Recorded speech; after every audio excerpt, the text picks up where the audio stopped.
Hey guys, welcome back to my channel. I'm so happy to have you here. My name is Beth-Ann and I want to thank you for clicking on this video. In today's car talk, I want to talk about 10 things I wish I could tell my younger self. As you know, these videos are as unedited as possible, so without further ado, we're just gonna jump right into the 10 things I wish I could tell my younger self, or in whatever way I wish that young Beth-Ann could understand these things and just follow through. So number one, seek ye first the kingdom of God. Just chase after God with all your heart, really. Be faithful to God, right? And build my spiritual life. I wish I would have learned that sooner than later. I realized that I'm at an okay place in my spiritual walk with the Lord, but I really do think that if I had put in a lot more work spiritually, like building up my prayer muscles, my fasting muscles, I would have been a lot farther along my journey.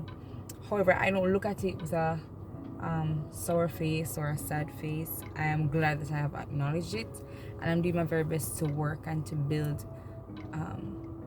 in that area. But I really do wish that I did a lot more. For example, reading off the entire Bible at a younger age, I wish I had done that. You know, I have read off the entire Bible, but it was not done in my earlier years as a believer. And when I say younger self, I'm not talking about like 7, 8, 9. I'm talking about like teen years. So years that I could have, read the Bible through and understand what it says. So I really do wish that I would have put a lot more effort into my spiritual walk in my younger years as a child of God. But like I said, nevertheless, we're pressing forward, pressing all the upward way and doing what we can. But I really do wish that I had learned that. So number 2, I wish I had learned this, and I'm going to say it in like a slang or like a small statement. Let no one determine your destiny for you. Only God can determine your destiny. I remember as a child, family members, persons would encourage me to pursue studies in terms of the medical field or in the medical field. I remember one time, and I'm almost sure if I check my high school yearbook, it will say pediatric surgeon.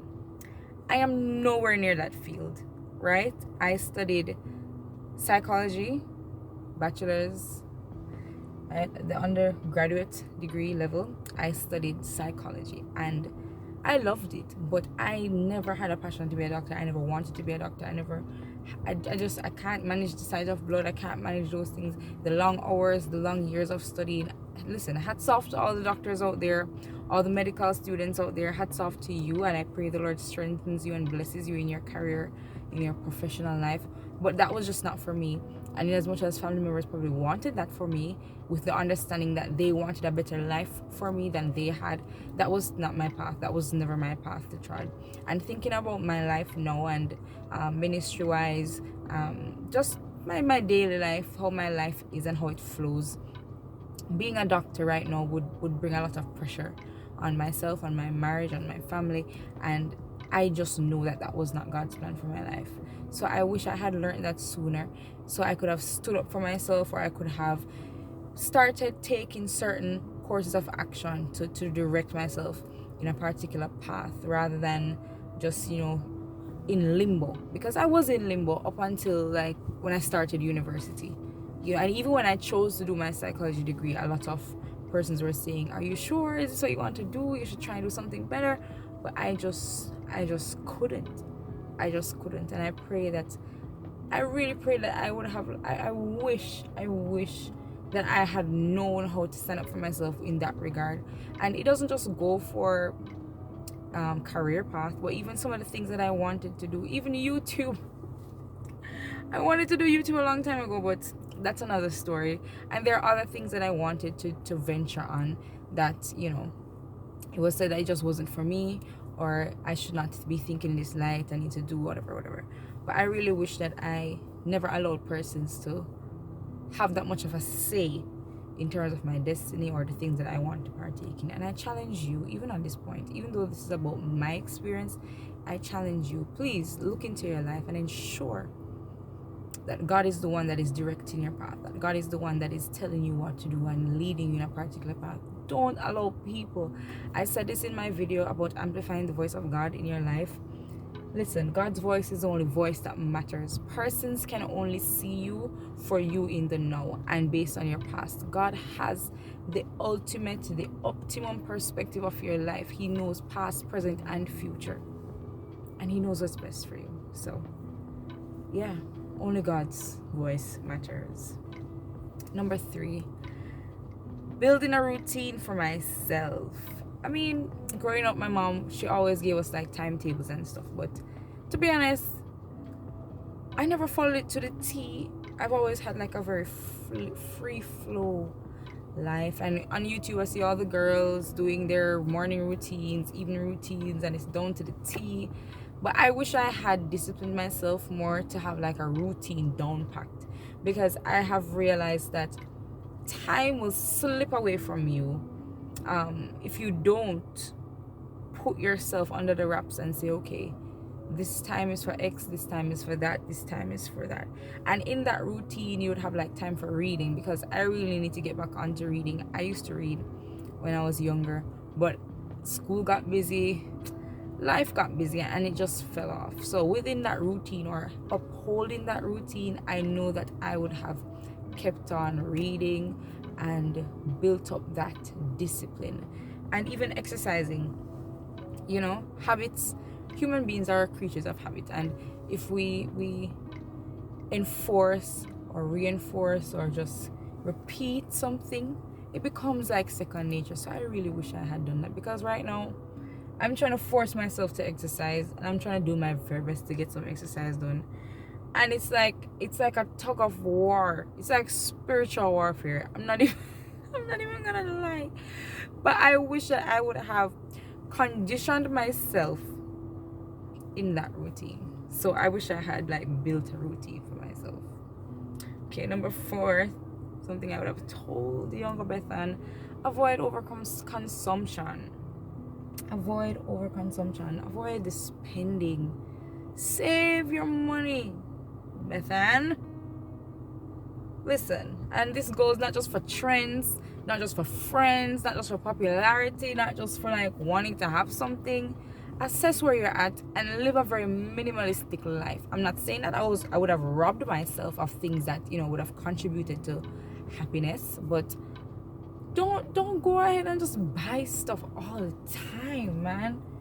Just be wise about your money. Be wise about how you spend your money. And you don't have to have everything. You don't have to have everything. I was watching this video the other day. Maya Graves, I don't know if you know her, she's a very popular YouTuber, and she was talking about overconsumption in terms of being a mom. I mean, I'm not a mom, but what she said, it really just caused me to think. She was saying, you know, upon having a baby, persons make you think like you need to have every single thing, right? Every single thing that they sell for babies. And that's not true. You just need the bare minimum. You just need the necessities. And that is exactly what I'm saying. I wish I knew, or I wish it registered in my head. Because to be honest, I knew. I wish it registered in my head that I only needed the bare minimum to get. What am I doing as a teenager with so many stuff? What am I doing with so many things?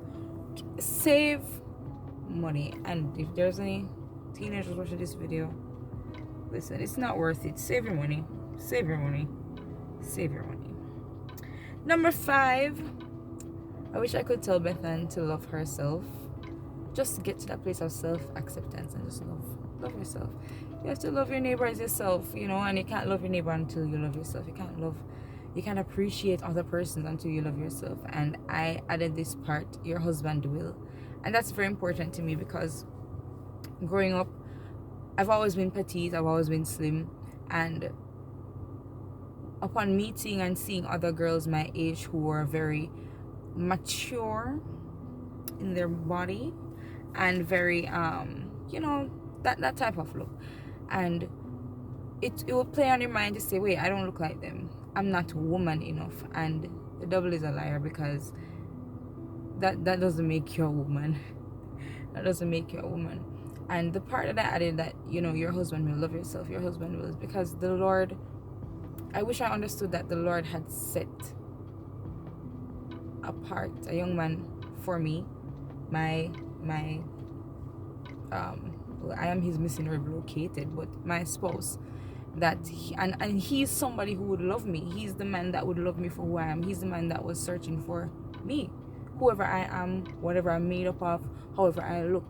That is what he was missing. And I was fine the way I looked. I never had to try to look like anybody. I never needed to try to gain weight, because that was a phase, eating peanuts and stuff. But I never needed to gain weight. I never needed to do anything to myself. I could have just been my healthy self, knowing that, listen, you love yourself, you take care of yourself, because there's a man out there who is willing to get down on one knee for you. Not just your external beauty, but your internal beauty. So I wish I had learned that, to love myself. Number 6, and this is probably a little attached to number 5. Acne is not that bad. You'll grow it out. Listen, I had a severe case in my mind, but my skin was, I had acne and I hated it. I did everything I could have done. Everybody, to the point where if 10 persons saw me, 8 out of the 10 persons would ask me what did I use on my face, and they would recommend something without me asking. That is how bad my acne was. And I hated it, and it affected my self-confidence, it affected my self-esteem, how I looked at myself, how beautiful I thought I was or wasn't. And it lasted longer than I anticipated. But as you can see, my skin is getting on. It's getting on fine. And I give God thanks for that. But I wish I had the understanding that this too shall pass. And image is not everything. And your face, your skin doesn't make you who you are. It's a part of who you are, but it doesn't make you who you are. You're much more than how you look. You're much more than the clothes you wear. You're much more than your skin. So I wish I understood that. And for anybody who is struggling with acne, listen, don't worry about it. It's going to pass. It's going to fade. The marks are going to go. The scars are going to go. Well, I hope some scars may stay, but majority of it is going to go. And your life is not over. Your life is not over. I felt like my life was over because of acne. But I'm here today to tell the story of how I overcame. Because acne is not all that. And I wish, oh my gosh, like listing these things so far, it's getting me very, but I wish I understood that acne is not all that bad. Acne is bigger fish than if you fry. Worry about other more important things are there. So I wish I had understand that. Number 7, I wish I could tell my younger self that life will get rough, but God is with you all the way to carry you. I didn't necessarily have a smooth childhood. I'm grateful for everything I had, everything I went through now. But while going through it, it was a lot, mentally, emotionally. But I wish I could have just encouraged myself. Because sometimes persons look at young persons, teenagers, even children, and think that they don't have anything going through, and that life is just, box juice and cheese tricks for them. But I had my worries, I had my trials, I had my valley moments as a child. And I wish I could have just hugged myself and said, Beth-Ann, listen, I know life is rough, but God will see you through. Just hold on to his hand. Just keep on trusting him. Just trust his voice. Trust his leading. Keep his word as your light. And, just follow him. Everything will work out. My life has not necessarily been... I've gotten some hits from the enemy, but I'm still here. I'm still here. I'm still here. And I give God thanks for that. So, yeah. Number 8... human beings are frail. I have always been a very trusting individual and a very open individual in terms of loving people, receiving people, being kind to people, and that has turned around to stab me in the back. But if they did it to Jesus, who am I? But I just never understood that human beings are frail. I thought at one point that everybody was like me, that everybody was kind. And when I say everybody, in this context, I'm talking about Christians specifically. I used to think that every Christian is fine, every Christian is nice, every Christian is kind, every Christian is loving, every Christian is going to be trustworthy.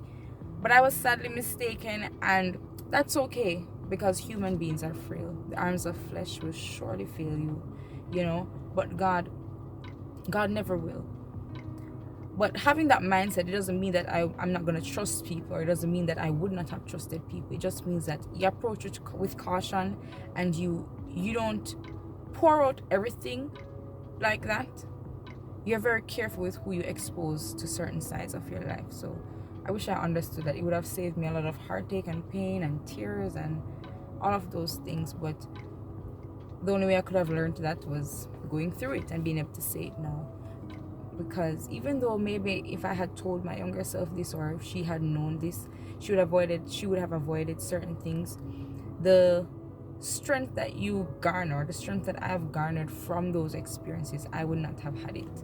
I would have just been working off theoretical knowledge and not experiential knowledge. So I'm really grateful that even though I had those bad experiences, I am here today, and I'm stronger, and I'm better, and I'm not bitter against anybody.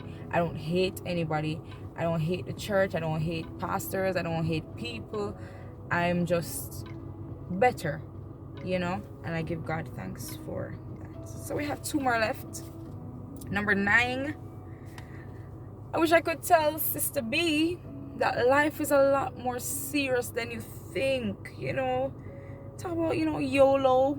You only live once, and, you know, free flow life, and you must always be happy and do whatever makes you feel happy. Sometimes you gotta put what makes you feel happy on the back burner and get stuff done and get work done.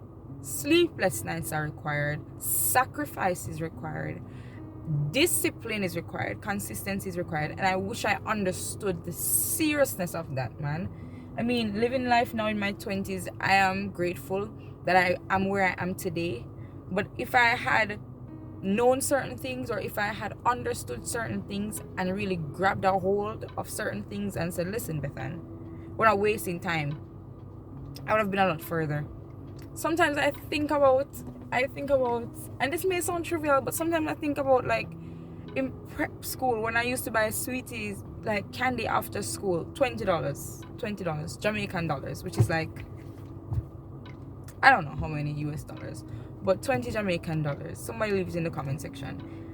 And I'm like, Beth-Ann, if you had saved $20 every day, how much money would you have now?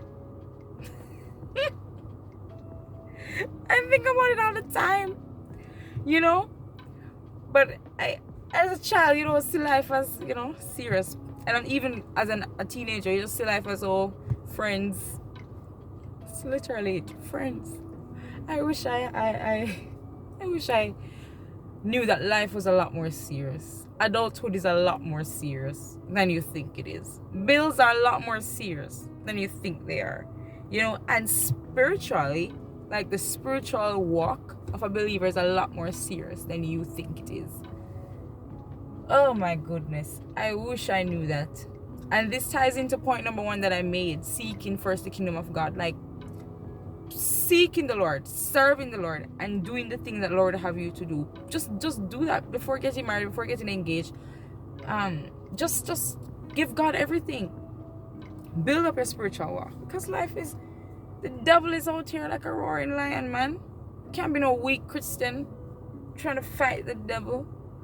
I wish I had known that life is a lot more serious before getting to this stage in my life where I am literally walking in the life that is serious.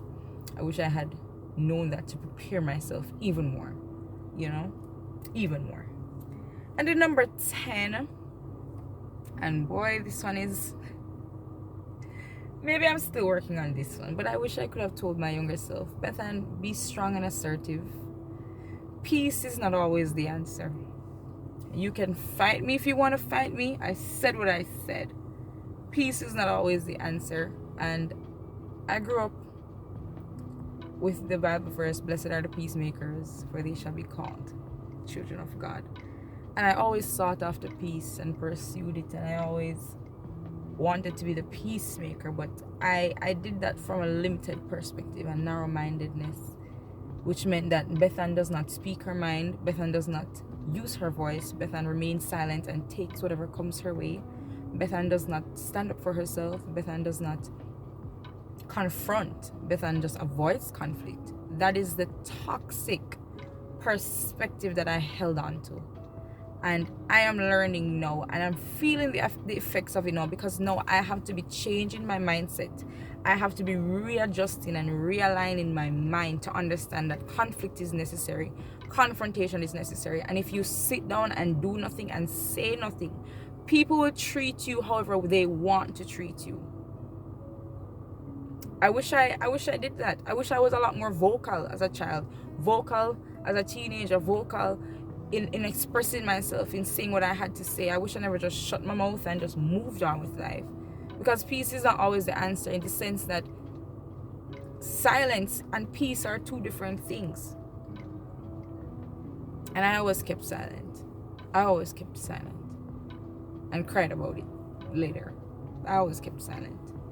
So I wish I had learned that. And I wish I had learned to assert myself a little more. But like I said, I'm working on that. I'm working on that. But I know of young people now who, they were always vocal as children. They were always able to communicate their thoughts and their expressions and their feelings, and they never bottled anything in. They just spoke, and they did it respectfully, because we're not talking about rude and disrespectful behavior. No, that's not what we're talking about. We're talking about healthy confrontation, healthy conflict, and being respectful in sharing your heart.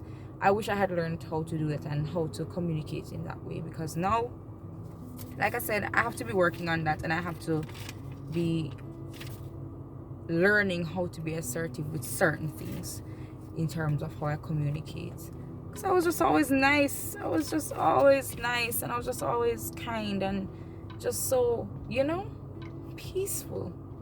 So I wish I had done that for myself and learned that. And I encourage you, especially the young ladies, learn how to be assertive. Peace and silence are two different things. Peace is not always the answer. Sometimes you have to disrupt the peace to speak your mind and to speak your voice in a godly way, in a respectful way. So I wish I had learned those things. And out of the 10 things that I wish I had learned as a young teen or a child, I pray that even if you're looking at your life now and there are some things that were brought to your mind, I pray that you'll work on them. There's always time to grow. There's always room to grow. There's no destination of perfection. We will never achieve perfection in this life. We just have to continue to try to grow and be the best persons that we can be.